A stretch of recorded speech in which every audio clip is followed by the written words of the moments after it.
Bootlegger's Tale, Life in the Prohibition Era Introduction, The Dry Thirst of a Nation. The year is 1922. America is dry, bone dry, or at least that's what the preachers and politicians wanted you to believe. The 18th Amendment, a misguided attempt at moral purity, had slammed the saloon doors shut, outlawing the manufacture, sale, and transportation of intoxicating liquors. They promised a nation cleansed, a society reborn. What they delivered was a hydra of hypocrisy, a breeding ground for corruption, and a thirst that no amount of law could quench. Everywhere you look, the signs are there. The hushed whispers in back alleys, the coded knocks on unmarked doors, the glint of glass behind drawn curtains.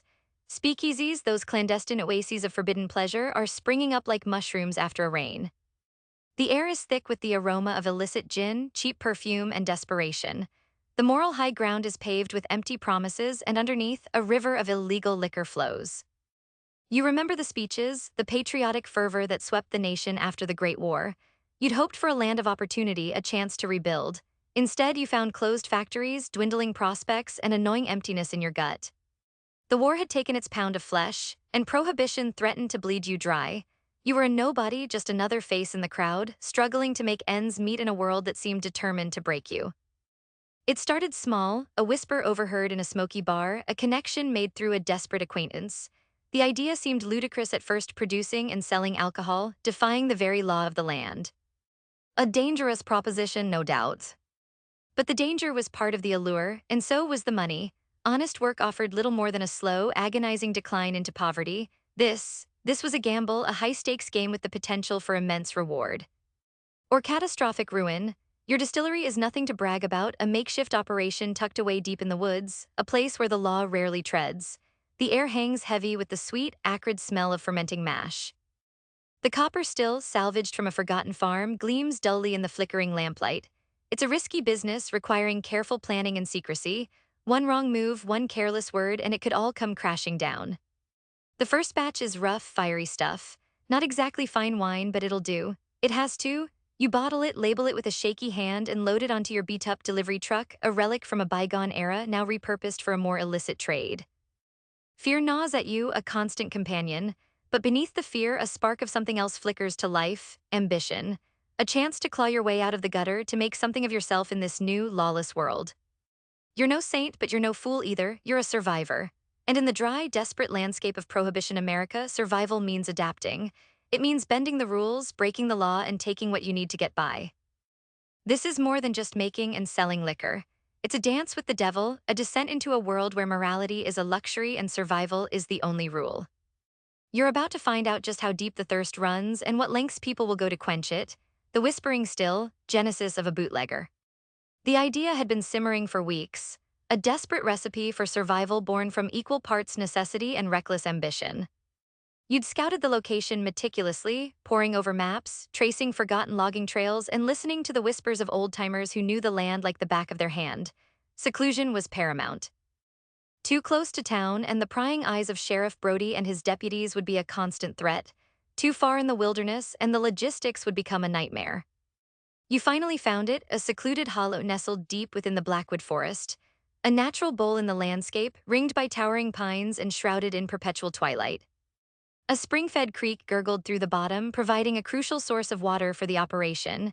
It was perfect, isolated, defensible, and easily concealed. The work began under the cloak of darkness. Hauling lumber salvaged from a collapsed barn, piece by piece, careful to leave no trail. Constructing the shed that would house the still, a crude structure built from rough-hewn planks in sheer desperation. The still itself was a Frankensteinian creation. A repurposed cream separator, copper piping pilfered from an abandoned factory, and a collection of mismatched valves and fittings. You'd studied diagrams in smuggled books, consulted with a wizened old moonshiner in the next county, and relied on equal parts ingenuity and blind luck. The process was painstaking, each connection soldered, each joint sealed with meticulous care. A single leak could mean disaster, a telltale plume of steam rising above the trees, attracting unwanted attention. The first batch was a nerve-wracking experiment. The smell of fermenting corn mash permeated the air, a cloying sweetness that clung to your clothes and haunted your dreams. The physical labor was relentless, hauling sacks of grain, stoking the fire beneath the still, monitoring the temperature with a makeshift thermometer. Mistakes were inevitable. A burned batch, a clogged pipe, a near explosion that singed your eyebrows and left you trembling for hours. Each setback was a lesson learned, a refinement to the process. Days bled into weeks, fueled by strong coffee and a growing sense of obsession. Sleep became a luxury, paranoia a constant companion. Every rustle in the underbrush, every distant dog bark sent your heart racing. You imagined the eyes of the law, the glint of badges in the darkness, the cold steel of handcuffs, but the fear was tempered by a fierce determination. This wasn't just about making money. It was about reclaiming control, defying the system, and carving out your own piece of the American pie. Finally, the moment arrived. The first trickle of clear liquid emerged from the still, dripping into a waiting mason jar. It was rough, unrefined, and fiery, far from the smooth whiskey sold in high-class speakeasies. But it was potent, it was your creation. You raised the jar to the flickering lamplight, took a tentative sip, and felt the burn sear its way down your throat. It was rotgut, white lightning moonshine, and it was ready to sell. Despite its imperfections, the first few jugs disappeared quickly. Word spread through the back channels, whispered in hushed tones in the dim corners of speakeasies. The demand was insatiable. You were in business. A small-time bootlegger plying his trade in the shadows, one step ahead of the law and the vultures circling overhead. You had a product, a hidden distillery, and a growing reputation. Now you just needed to stay alive. Wheels in the night, first deliveries the truck. An old 17 Ford Model T pickup, affectionately nicknamed Betsy, was your lifeline and potentially your death warrant. You bartered for it a few gallons of your best, which wasn't saying much, and a promise of future supply from a down-on-his-luck farmer whose land bordered the Blackwood Forest. Betsy was a patchwork of rust, dents, and questionable repairs, but she ran, or at least she mostly ran. More importantly, she looked the part, a hardworking farm vehicle, not something that screamed illegal hooch on board. Modifications were essential. You ripped out the original truck bed and built a false floor beneath it, creating a hidden compartment just big enough to hold a few dozen bottles. The original floorboards went back on top, concealing the stash. A layer of hay completed the disguise, making it appear as though you were just hauling feed. It wasn't foolproof, but it was better than nothing. Your first run was a symphony of anxiety. The engine coughed and sputtered as you navigated the back roads, each rattle and squeak amplifying your paranoia. Every set of headlights in the distance felt like the law bearing down on you. You gripped the steering wheel, knuckles white, sweat beading on your forehead.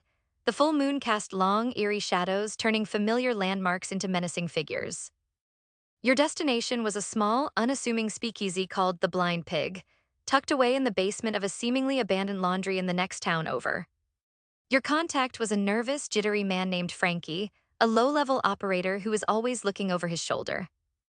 He took one look at Betsy, gave you a curt nod, and led you through a maze of dimly lit corridors to the back entrance. The transaction was quick, quiet, and professional. Cash exchanged hands, boxes were transferred, and you were back on the road within minutes, your heart still pounding in your chest. Other deliveries followed, each one a tightrope walk between profit and prison. A discreet drop-off at a private residence, a clandestine meeting in a darkened alley, a handoff to a shady character outside a pool hall. You learned to read faces, to trust your instincts, to anticipate trouble before it arrived. The fear never truly went away, but it became a familiar companion, a constant reminder of the stakes. Small victories kept you going. The crisp feel of the bills in your pocket, the satisfied smiles of your customers, the growing sense of accomplishment as your reputation spread. You were making a name for yourself, carving out a niche in the lucrative, dangerous world of prohibition. But you knew that every success brought you closer to the attention of the law and the even more ruthless attention of the competition. The stakes were rising and the game was just beginning, greasing the palms, the local law. It was inevitable, really. You knew you couldn't operate in the shadows forever without attracting unwanted attention. Sheriff Brody's deputies patrolled these parts, and they weren't exactly known for their scrupulous adherence to the law. You'd heard stories, whispers in the speakeasies about how much a blind eye cost. You'd hoped to avoid it, to fly under the radar, but naivete had its limits. He found you on a Tuesday morning, parked just outside of town, ostensibly fixing a flat tire on Betsy. Deputy Johnson, a hulking figure with a perpetually suspicious squint, pulled up in his patrol car, the gravel crunching ominously beneath his tires. Your heart hammered against your ribs. This was it. You tried to appear nonchalant, whistling a tuneless melody as you fiddled with the lug nuts. "Mornin'," Johnson drawled, his voice thick with suspicion. "Having some trouble?" "Just a flat tire, officer," you replied, trying to keep your voice steady. Almost got it fixed. He didn't move, just kept staring, his eyes lingering on the back of Betsy. What's your cargo, friend? Just some supplies for my farm, you stammered, trying to sound convincing. Fertilizer, mostly. Johnson chuckled, a low, guttural sound that sent shivers down your spine. Fertilizer, huh? I'll just take a look, make sure everything's in order. Panic surged through you. This was it. The jig was up. You could try to run, but Betsy was no match for his patrol car. You could fight, but that would only make things worse. You had one option left, the one you'd been dreading. Officer, you began, trying to sound confident, is there any way we could resolve this situation? Informally, Johnson's eyes narrowed. He knew he'd known all along the charade was over. What exactly did you have in mind? The negotiation was awkward, tense, and deeply unsettling. You danced around the subject, each veiled reference to compensation and understanding thick with unspoken meaning. Johnson played it cool, pretending to be offended, but his eyes betrayed his interest. Finally, you settled on a sum, a hefty chunk of your profits, enough to sting but not enough to cripple you. Protection money, he called it, a bribe, plain and simple. The transaction took place in the cab of your truck, a furtive exchange of cash for a blind eye. As Johnson pocketed the money, a wave of disgust washed over you. You were now complicit, a partner in his corruption. But beneath the disgust, there was a grudging sense of relief. You'd bought yourself some time, a chance to keep operating. This was the cost of doing business, the price of survival in this lawless world. That first payoff opened your eyes to the pervasive rot that festered beneath the veneer of law and order. It wasn't just Johnson. Soon, you were making regular contributions to other officers, to the precinct itself. A cut for the sheriff, a little something for the boys on the beat. It was an open secret, a cynical game played by everyone involved. You hated it, but you couldn't afford to ignore it. The alternative was prison or worse. You rationalized it, telling yourself it was just a necessary evil. Everyone was doing it. It was the only way to survive. But deep down, you knew you were compromising your principles, blurring the lines between right and wrong. You were becoming part of the problem, a cog in the machine of corruption. And the further you went down that road, the harder it became to turn back. Phantom of the Treasury, federal agents, the local cops were one thing: predictable, often greedy, and ultimately manageable. You could grease their palms, play their game, and buy yourself some breathing room. But the federal agents, the revenuers, or treasury agents as they were sometimes called, were a different beast altogether. They were incorruptible, relentless, and motivated by something far more dangerous than simple greed: ideology. These weren't just local boys looking for a quick buck. These were agents of the federal government, dedicated to upholding the 18th Amendment, driven by a zealous belief in the righteousness of their cause. They were harder to spot, harder to bribe, and far more likely to shoot first and ask questions later. The whispers about them were chilling tales of meticulous investigations, ruthless raids, and a complete disregard for local politics or influence. The first real scare came on a cold, rainy night. You were transporting a particularly large shipment to a speakeasy across the county line, pushing Betsy to her limit. The backroads were slick with mud, visibility was near zero, and your nerves were already frayed from the relentless downpour. Suddenly, headlights appeared in your rearview mirror, growing closer with alarming speed. You glanced at the speedometer. You were already pushing 40, as fast as Betsy would safely go. The car behind you was gaining. Panic clawed at your throat. You couldn't outrun them in this weather. You braced for the inevitable, the flashing lights, the barked commands, the cold steel of handcuffs. Then a stroke of luck, a narrow, overgrown logging trail branched off to the right. It was a risky move. The trail was barely passable, but it was your only chance. You wrenched the steering wheel, sending Betsy careening onto the muddy track. Branches scraped against the sides of the truck, the undercarriage groaned in protest, and the bottles in the hidden compartment rattled ominously. You could hear the pursuing car slowing down, hesitating at the entrance to the trail. They wouldn't risk their fancy government vehicle on this treacherous path. You pushed Betsy harder, bouncing and swerving through the darkness, praying she wouldn't break down. You finally emerged onto a deserted dirt road, miles from where you'd been intercepted. You didn't stop to celebrate. You knew they'd be back. The near miss left you shaken, but also wiser. You needed to adapt, to become more elusive, more cunning.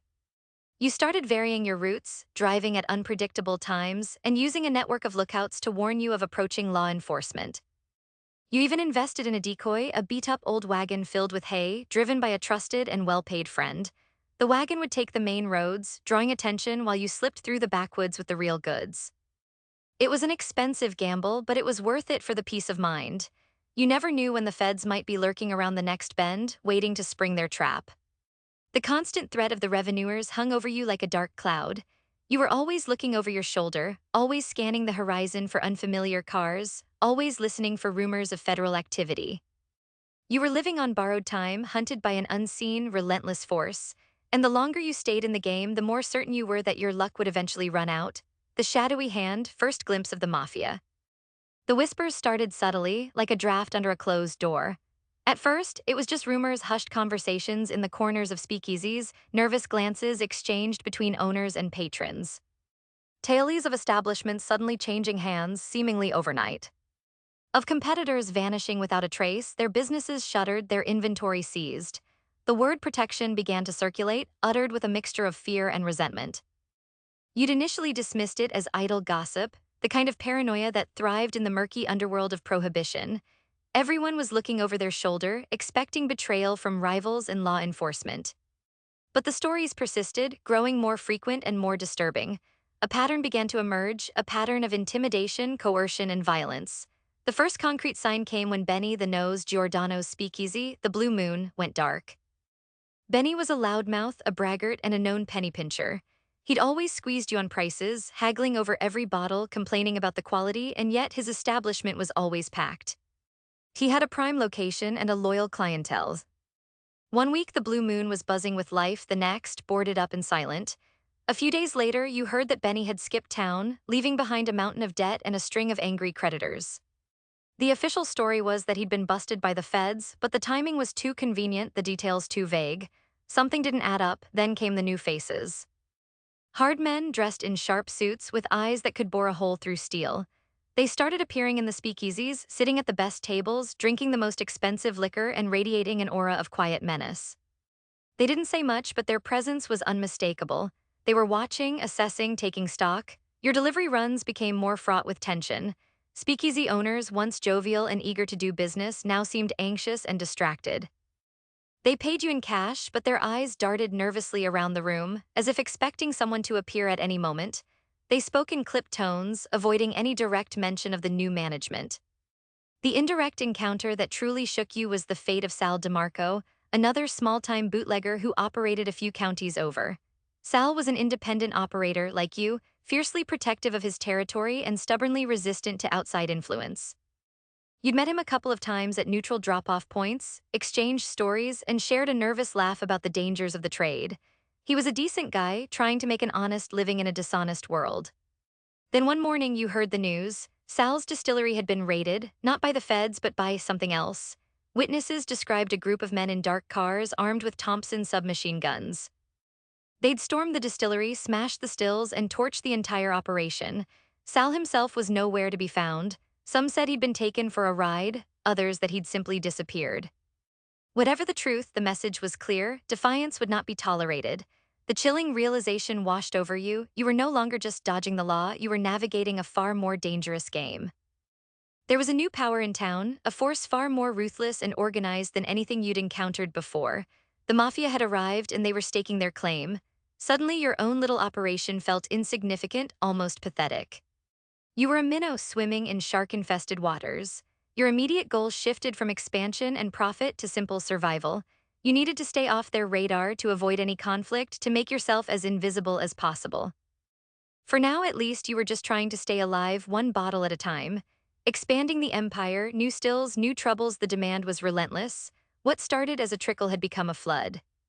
The Blind Pig, along with a growing network of other speakeasies, couldn't get enough of your product.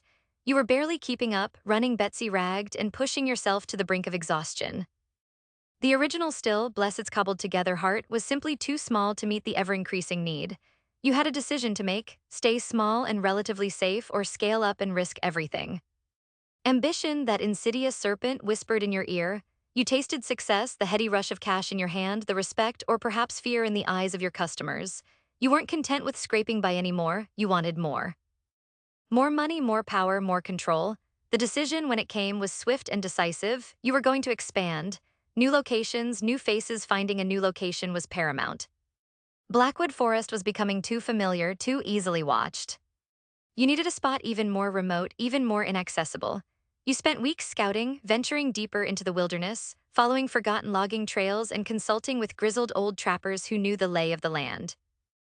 You discovered a series of interconnected caves hidden behind a waterfall, a natural fortress almost impossible to detect from the outside. It was perfect, albeit challenging to access. You couldn't do it alone. You needed help, someone you could trust implicitly. You found him in a quiet, unassuming mechanic named Earl. Earl was a master craftsman, capable of fixing anything with an engine and possessing an uncanny knack for keeping his mouth shut. He wasn't greedy, he wasn't ambitious, he just wanted a steady job and a quiet life. You offered him both, along with a share of the profits and a stern warning about the consequences of betrayal. He accepted, his eyes betraying a hint of excitement beneath his stoic demeanor. Earl became your silent partner, your right-hand man, the one you could always count on to get the job done. With Earl's help, you established the new stills. Larger, more efficient models capable of producing far more product. The logistical challenges were immense, hauling equipment through treacherous terrain, concealing the operation from prying eyes, managing a growing workforce. But you persevered, driven by an unwavering determination.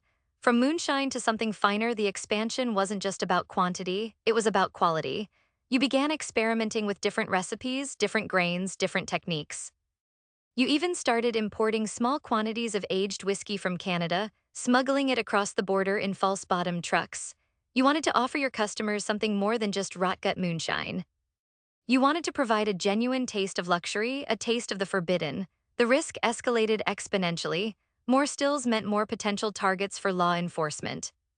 A larger operation meant a larger payroll, more mouths to feed, and more opportunities for betrayal. And the Mafia, always lurking in the shadows, were watching your every move, assessing your potential, and waiting for the opportune moment to make their move. You were no longer a small-time bootlegger scraping by on the fringes of society. You were building an empire, a clandestine network of stills, speakeasies, and smugglers. You were becoming a player in a dangerous game, a game where the stakes were constantly rising and the consequences of failure were catastrophic. Turf wars and bloodshed. A warning shot, the expansion had made you bolder, perhaps too bold.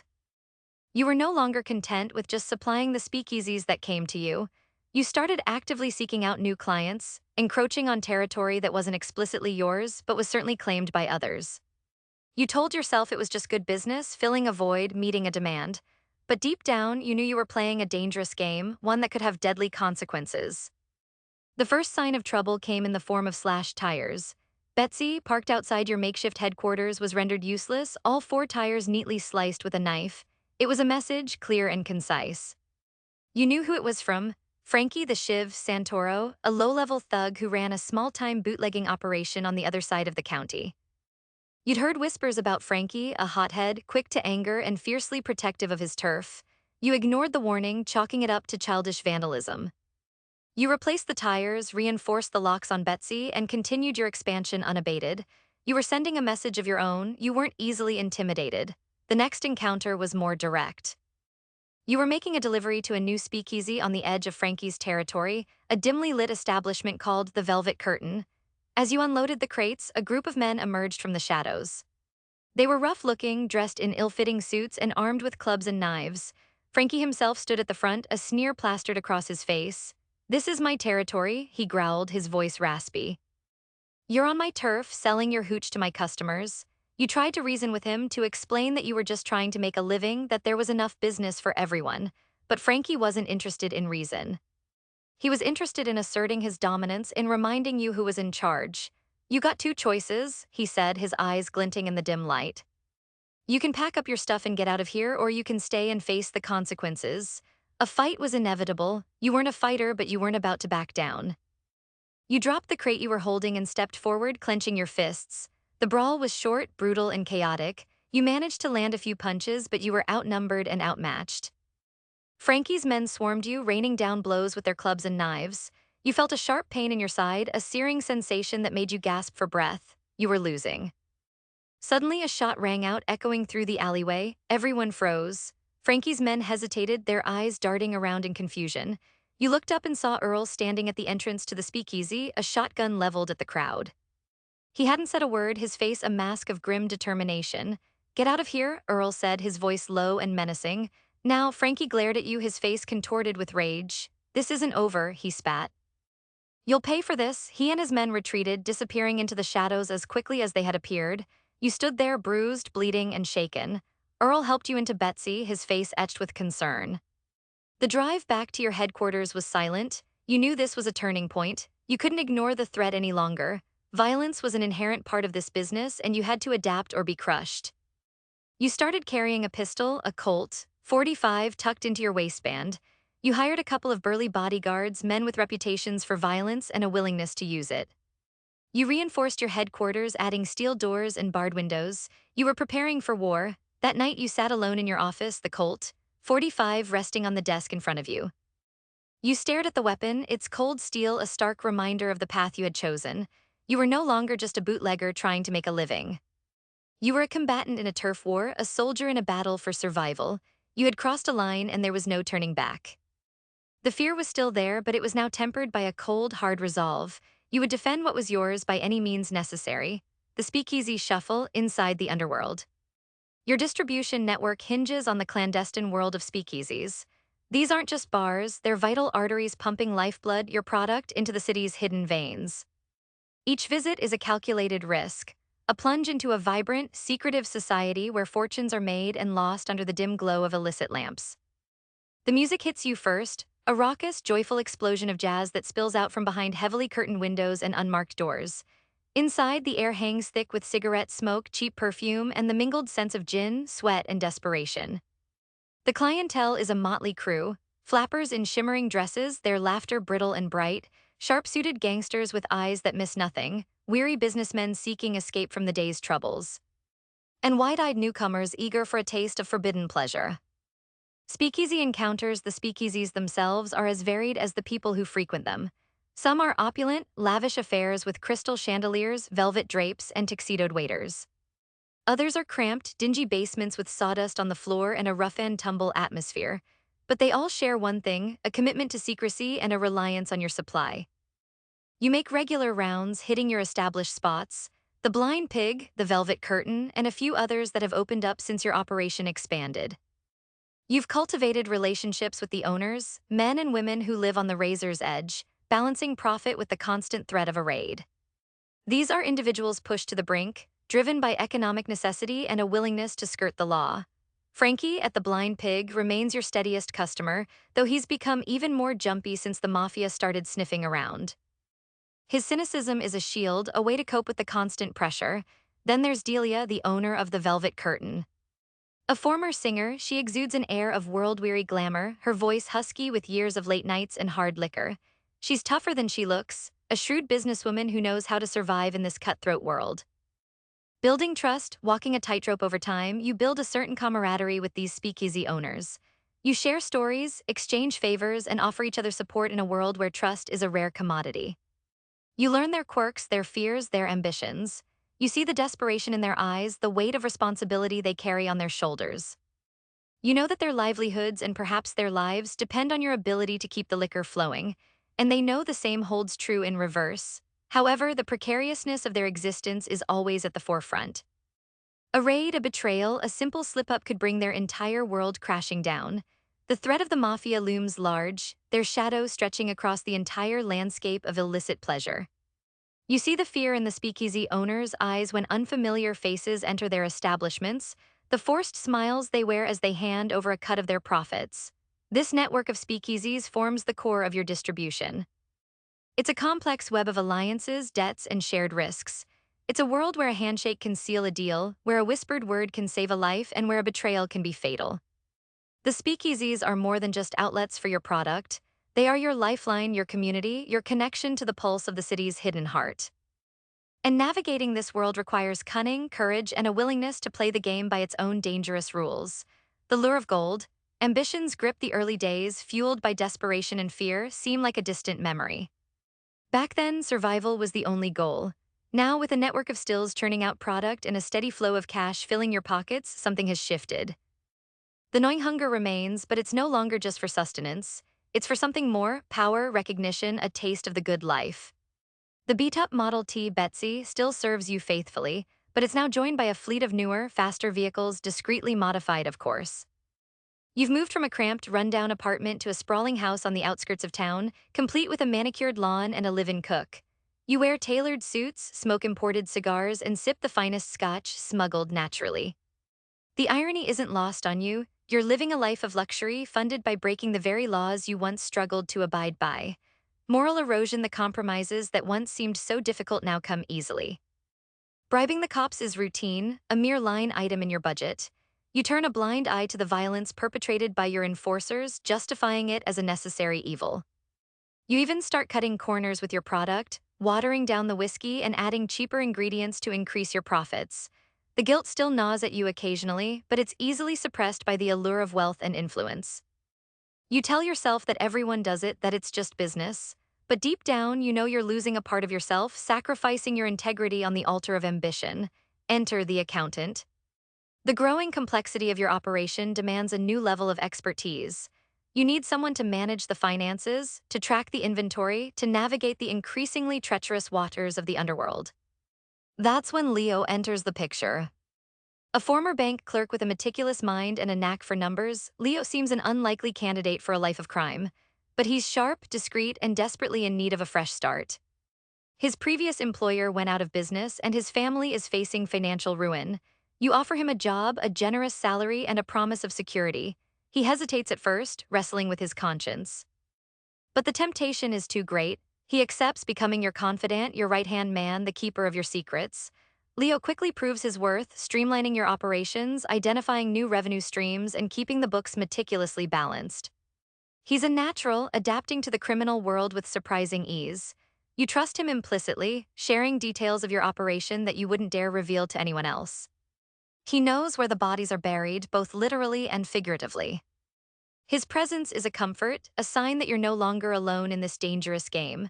But a nagging voice whispers in the back of your mind, reminding you that everyone has their price and that trust is a luxury you can't afford. As your wealth grows, so does your ambition. You start dreaming of expanding your empire beyond bootlegging, of investing in legitimate businesses, of becoming a respected member of society. You envision a future where you can leave the criminal world behind, where you can use your wealth and influence for good. But the path to legitimacy is fraught with peril. The Mafia is watching, waiting for you to make a mistake, and the feds are still hot on your trail, determined to bring you down. The higher you climb, the further you have to fall. A deal in the dark, high stakes and heavy consequences word reaches you through a trusted contact, a proposition too lucrative to ignore, too dangerous to refuse. A major player from Chicago is looking to move a massive shipment of Canadian whiskey through your territory, a quantity large enough to double your annual profits in a single transaction. The potential reward is staggering, a chance to elevate your operation to a whole new level, but the risk is equally immense. This isn't some back alley deal with a nervous speakeasy owner. This is a direct line to the Chicago outfit, notorious for their ruthlessness and unwavering control. The proposition is simple: provide safe passage and distribution within your region and take a generous cut of the profits. Fail and the consequences will be severe, swift, and undoubtedly fatal. The devil's bargain: you meet the contact, a man named Sal DeMarco, no relation to the unfortunate Sal you knew before, in a deserted warehouse on the outskirts of town. He's ice cold, professional, and exudes an aura of quiet menace. He lays out the details: the quantity, the drop-off location, the payment schedule. He emphasizes the importance of discretion, the need for absolute secrecy. One slip up, one loose end, and the entire operation will be compromised, and you will be held accountable. The planning begins immediately. You pull in Earl, Leo, and your most trusted enforcers. You map out the routes, identify potential hazards, and coordinate every detail with meticulous precision. You double your security, triple-check your informants, and prepare for every eventuality. The tension is palpable, a heavy weight that hangs over every conversation, every decision. You can feel the eyes of the Mafia on you, watching, waiting. The pressure is immense, but the potential payoff keeps you pushing forward. Whispers of deceit as the date of the drop approaches, subtle anomalies begin to surface. A nervous twitch in Sal's eye, a hesitation in his voice. A piece of information that doesn't quite add up, a route that seems suspiciously unguarded, a sense that something is amiss, a feeling that you're walking into a trap. Your instincts scream at you to pull out, to cut your losses and walk away, but the lure of the potential reward is too strong to resist. You've come too far, invested too much. You tell yourself it's just paranoia, the product of sleepless nights and mounting pressure, but the feeling persists, a dark premonition that refuses to dissipate. The drop-off location is a secluded stretch of coastline, shrouded in fog and accessible only by a narrow, winding road. The air is thick with anticipation, the silence broken only by the crashing of waves against the shore. You position your men strategically, covering every possible approach. The truck arrives on time, a massive vehicle laden with crates of illicit whiskey, but something feels wrong. As the crates are unloaded, you notice a discrepancy in the markings. A subtle difference in the label, a slight variation in the packaging. It's a minor detail, but it sends a chill down your spine. You confront Sal, demanding an explanation. He hesitates, his eyes darting nervously. He stammers, offers a weak excuse. You know he's lying.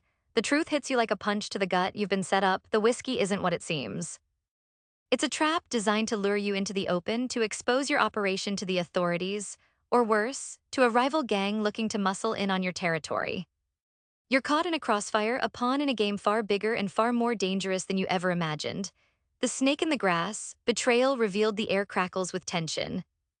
The warehouse, usually a hive of organized activity, is now a pressure cooker. The double cross hangs heavy in the air, thick as the fog rolling in off the lake. You bark orders, trying to salvage the situation, but the pieces are falling apart faster than you can gather them. Suddenly, the doors burst open. Not with the subtlety of a rival gang ambush, but with the brutal force of a full-scale police raid. Floodlights blaze, blinding you. Shouts erupt, echoing off the metal walls. You see uniforms everywhere, guns drawn, faces grim. This isn't just a local shakedown, this is a coordinated federal operation. How could they have known? The location was secure, the intel airtight, or so you thought. Chaos reigns. Your men scatter, some attempting to return fire, others surrendering, their faces etched with fear and confusion. You try to rally them to mount a defense, but it's a losing battle. The feds are too numerous, too well prepared. Amidst the pandemonium, your eyes scan the crowd, searching for an explanation, a clue. Then you see him, Leo, standing calmly near the back, a smug expression on his face. He's not running, not fighting, not even looking surprised. He's talking to a man in a suit, a Fed, you realize with a sickening lurch. They exchange a nod, a silent acknowledgement of a job well done. The world seems to tilt on its axis. Leo. The meticulous accountant, the trusted confidant, the man who knew everything. It can't be, but it is. The pieces fall into place with brutal clarity. The anomalies, the inconsistencies, the nagging feeling that something was amiss, it all leads back to him. He was the leak, the informant, the snake in the grass. The betrayal hits you like a physical blow, a crushing weight in your chest. It's not just the loss of the shipment, the potential prison sentence, or the disruption of your operation. It's the personal violation, the shattering of trust, the realization that you've been played for a fool. Leo, the man you took in, the man you confided in, was working against you all along. Rage surges through you, a white-hot fury that momentarily eclipses the fear. You want to charge him, to confront him, to demand an explanation. But there's no time. The feds are closing in. You see Earl fighting valiantly, taking down 2 agents before being overwhelmed. This is it, the end of the line, but something inside you refuses to surrender. You've built this empire from nothing, clawed your way up from the bottom. You won't let it all in like this, not without a fight. You spot a side door, a sliver of an opening in the chaos. It's a long shot, but it's your only chance. You push through the crowd, dodging bullets and swinging your fists. You reach the door, throw it open, and stumble out into the night. The fog is thick, disorienting. You can hear the shouts of the feds behind you, closing in. You run, adrenaline coursing through your veins, pushing your body beyond its limits. You don't know where you're going, only that you need to escape. You need to disappear, to vanish into the shadows. You leave everything behind, your stills, your speakeasies, your money, your reputation. You're back where you started, a nameless, faceless fugitive, but you're alive, and that's all that matters. For now. As you flee into the darkness, one thought echoes in your mind: Leo. The betrayal will haunt you, fuel your rage, and drive you to seek revenge. The game isn't over, it's just begun anew. Nightfall in pursuit, desperate escape. The warehouse door slams shut behind you, the sound swallowed by the thick fog. You're plunged into darkness, the shouts of the pursuing agents echoing in your ears. Adrenaline surges, sharpening your senses. You need to move, and fast. The coastline offers little cover, just a narrow strip of beach, jagged rocks, and the unforgiving expanse of the lake. Your only advantage is the fog, a swirling shroud that might buy you a few precious minutes. You stumble along the beach, the cold, wet sand sucking at your shoes. The beam of a flashlight cuts through the fog, close, too close. You duck behind a cluster of rocks, your heart pounding in your chest. The agents are methodical, sweeping the area in a coordinated search pattern. They know you're out here, and they won't stop until they find you. The logical move would be to stay low, to find a secure hiding place and wait for the search to subside, but you know that's not an option. Leo has given them everything: the locations of your safe houses, the identities of your associates, the details of your operation. They'll be watching every exit, every back road, every possible escape route. You need to think outside the box to do something unexpected. You spot a small, dilapidated fishing boat moored a few yards offshore. It's a rickety vessel, barely seaworthy, but it's your only chance. You wade into the frigid water, the cold numbing your feet. The boat is unlocked, the keys dangling from the ignition. A gift from fate, or perhaps just another twist of the knife. You don't have time to ponder the question. You climb aboard, start the engine, and cast off into the fog. The engine sputters to life, a jarring roar that threatens to betray your position. You push the throttle forward, praying the old boat can handle the strain.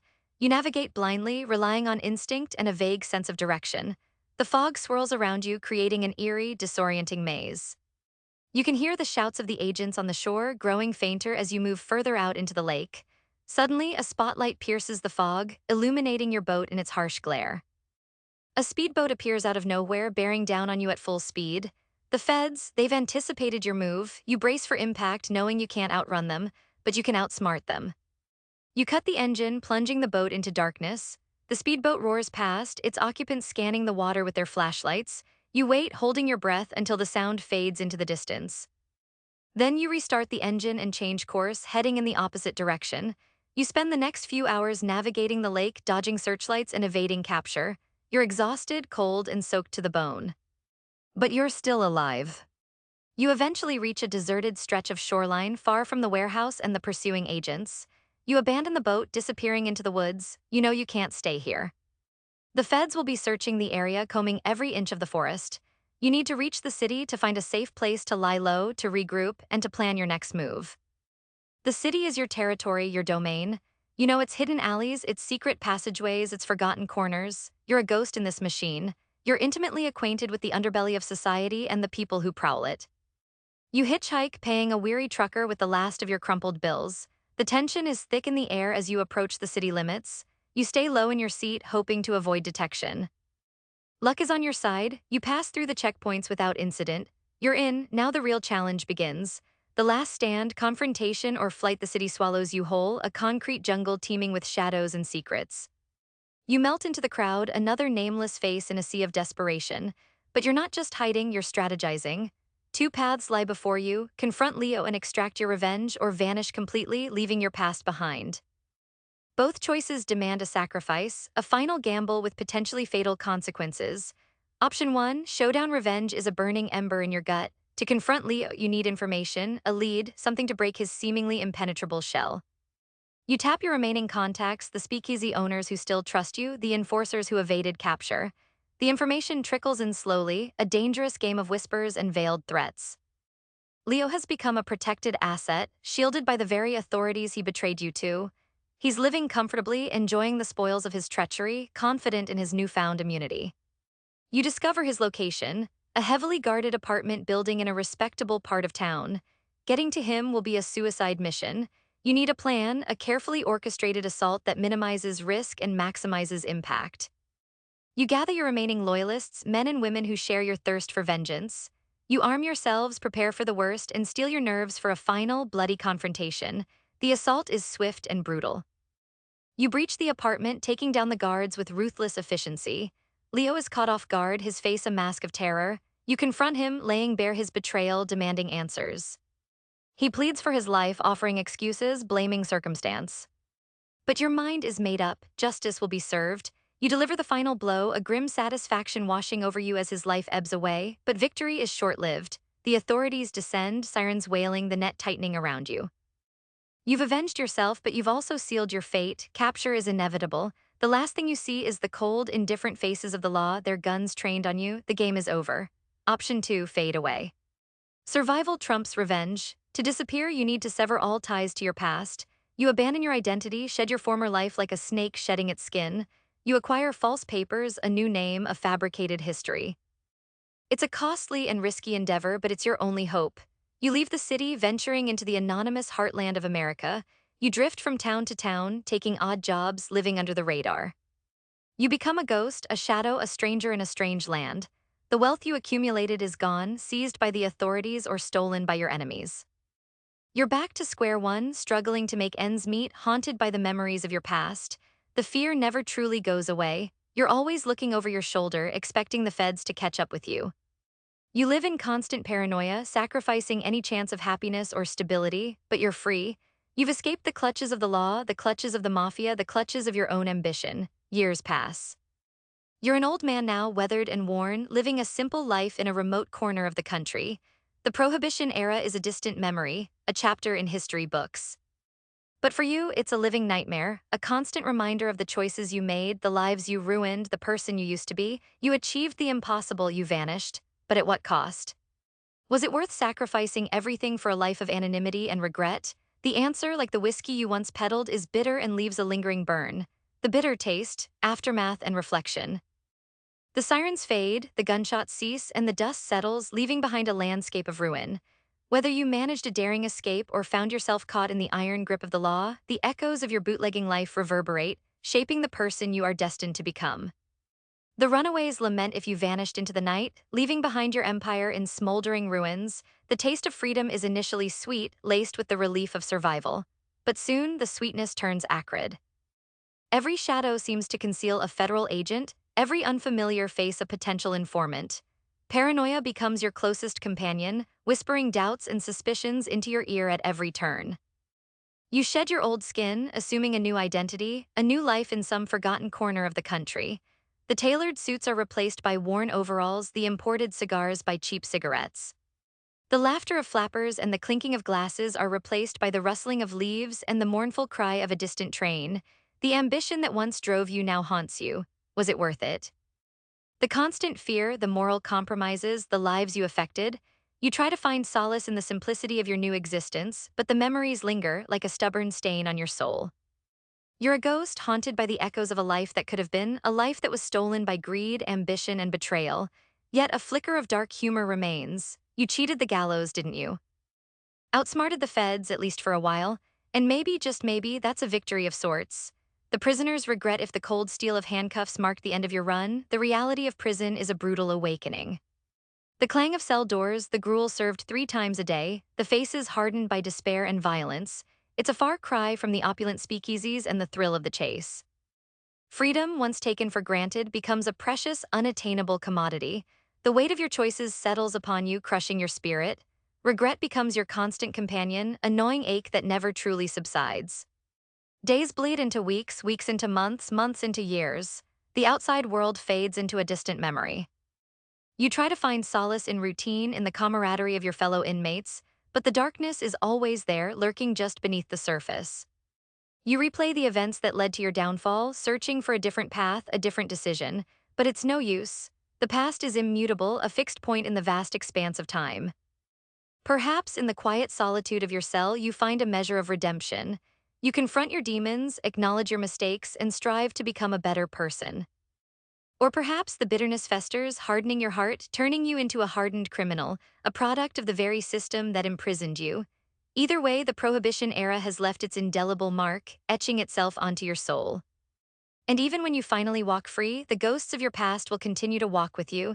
The grand experiment is over. The 18th Amendment is repealed and alcohol flows freely once more. The world has moved on, but you remain tethered to that bygone era, a relic of a time when the thirst for freedom and for liquor drove men to desperate measures. And as you look back on it all, you can't help but chuckle, a hollow, humorless sound.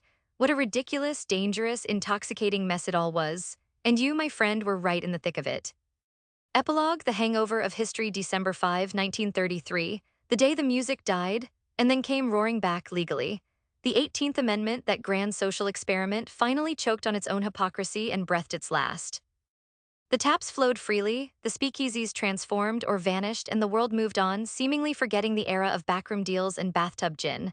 But for you, the echoes linger. The scars, both visible and hidden, tell the tale of a life lived on the edge. The friends lost, the lines crossed, the constant paranoia, prohibition extracted its pound of flesh. Whether you ended up rich or ruined, free or incarcerated, the experience reshaped your soul, leaving an indelible mark.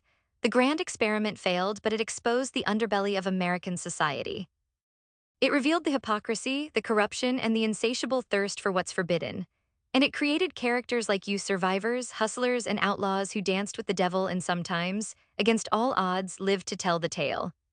So, what's the moral of the story? Maybe there isn't one. Maybe it's just a reminder that even the best intentions can pave the road to hell, especially when mixed with a little illegal hooch. If you enjoyed this trip down memory lane, or ended up ratting me out, hit like, subscribe, and tell us in the comments how asterisk you would have handled the Roaring Twenties.